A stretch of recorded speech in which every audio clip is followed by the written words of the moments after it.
Qəbələ rayonunun Zaraxan kiçik bir qəsəbəsinin böyük dərdləri. Qəbələ rayonunun ağ ətəyində yerləşən Zaraxan qəsəbəsi illərdir diqqətdən kənarda qalıb. Burada yaşayan insanlar üçün hər gün bir mübarizə, hər yağış isə bir sınaq kimidir.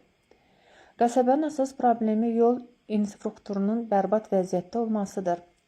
Yağışlı günlərdə küçələr palçığa dönür. Səkilər demək olar ki, yoxdur. Maşınlar bataqlığa düşür. Amma problem təkcə yollarda deyil. Zaraxan sakinlərinin sözlərinə görə qəsəbəyə nə taksi gəlir, nə də ictimai nəqliyyat işləyir. Taksi çağırırıq, amma gəlmək istəmirlər. Deyirlər, yollar pisdir, maşın xarab olur. Kim gəlsə 2 qat pul istər. Qışda bəzən günlərlə qəsəbədən çıxa bilmirik, deyə sakinlərdən Fəridə xanım danışır. Nəqliyyatın olmaması sakinlərin gündəlik həyatını iflic edir. Xəstəxanaya getmək, bazara çıxmaq, məktəbə getmək üçün insanlar ya piyada uzun məsafə qət etməli, ya da təsadüfi yük maşınlarına minməlidirlər. Təcili tibbi yardım çağıranda da vəziyyət çətindir.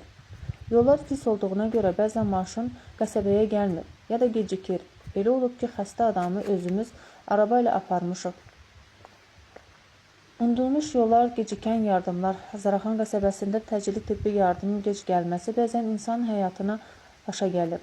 Yağışlı və qarlı havalarda qəsəbədə rayon mərkəzi arasındakı məsafə daha da uzaqlaşır. Bir dəfə qonşumuzun uşaq xəstələnmişdi. Təcili yardım 3 saata gəldi. Həmin vaxt yol tam keçilməz idi. Bu vəziyyətdə biz nə edə bilərik? Deyə sakinlər gileylənirlər. Bəli, düzgün də gileylənirlər. Axı bu qəsəbədə yaşayan sakinlər unudulubdur. Bu sakinlərin başına hər hansı bir problem gəlsə, demək olar ki, heç kim bu problemi həll edə etmir. Görüb görməməzlikdən, eşidib eşitməməzlikdən irəli gəlir.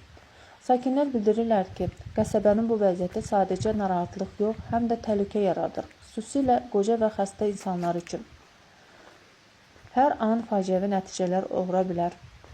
Qəsəbənin səsi eşidilmir. Zaraxan cəmiyyətinin dəfələrlə aidiyyatı qurumlara müraciət etsə də nəticə yoxdur. Nə yol çəkilib, nə də səkilər təmir olunub. Nəqliyyat dayanacağı, tibb məntəqəsi və işıqlandırma sistemi demək olar ki, mövcud deyil. Biz nə Azərbaycanlı kimi, nə vətəndaş kimi diqqət görmürük.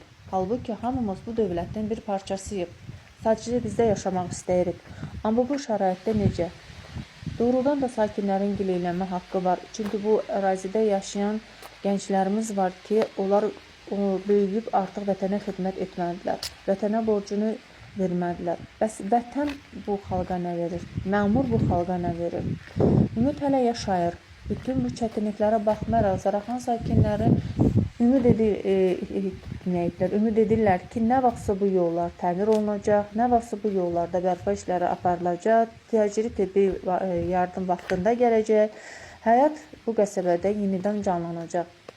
Ümid edirik ki, doğrudan da həyat bu qəsəbədə canlanacaq. Nəinki Qəbələnin Zaraxan qəsəbəsində, ümumiyyətlə Azərbaycanın bəzi rayon və kəndlərində, hətta şəhərlərin daxilində belə ara küçələrdə və döngələrdə yollar çox bir bərbad haldadır. Tam təmir edilməyib, asfalt örtüyü tam çəkilməyib, yarı-yarımçıq çuxurlar, qazıntılar, piyada səkilər demək olar ki, yoxdur. Yollarda isə avtonəqliyyatların nişan qeydiyyatları belə yoxdur ki, həmin yollardan tam istifadə etmək olsun.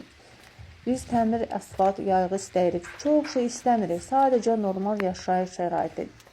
Bəli, biz normal bir şəraitdə yaşamaq istəyirik ki, bizim də insanıq və biz də normal bir həyat keçirmək istəyirik ki, bu gənc nəsillər də normal bir həyat keçirməlidir ki, onlar da Azərbaycanın bir vətəndaşıdır. Gələcəkdə Azərbaycanı hərəsi bir sahədə təmsil edəcək.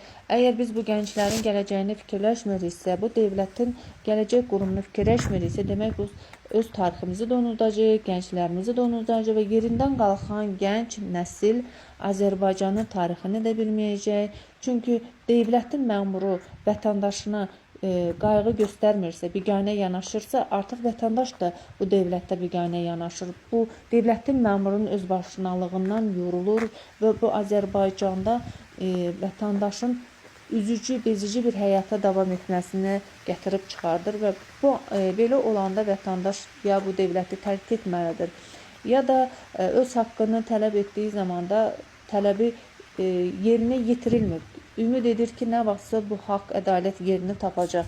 Dövlətin rəhbəri bu icra başçıları, məmurları vəzifəyə təyin edən zaman tapşırıq göstəriş verir ki, xalqla ünsiyyətdə olsunlar və xalqın bütün problemlərini həll etsinlər. Nədənsə dövlət rəhbərinin sözü və qərarı sərəncamı deyəsən məmurların heç vecinə də deyil. Sadəcə özlərinin qərarları özləri üçün vecinədir. Yəni cibləri həmişə pulla dolu olsun. Dövlətin büdcəsindən ayrılan pulları necə, nə cür etsinlər, mənimsəsinlər. Və bu Zərafşan qəsəbəsindəki bu həyat, sadəcə olaraq təkrar edirəm ki, təkcə bu ərazilərdə deyil, Azərbaycanın bütün bölgələrində var. Lüksə çevrilir bu problemlər. Sanki brend bir haldır, brend bir modeldir. Bu həllini tapa bilmir. Tapsa da üzü bəzək olur, altı isə təzək olur. Yəqin ki, sakinlərin səsləri eşidiləcək və az da olsa bu problemlər həllini tapacaq. Günarə Əliqızı TTV kanalının əməkdaşı.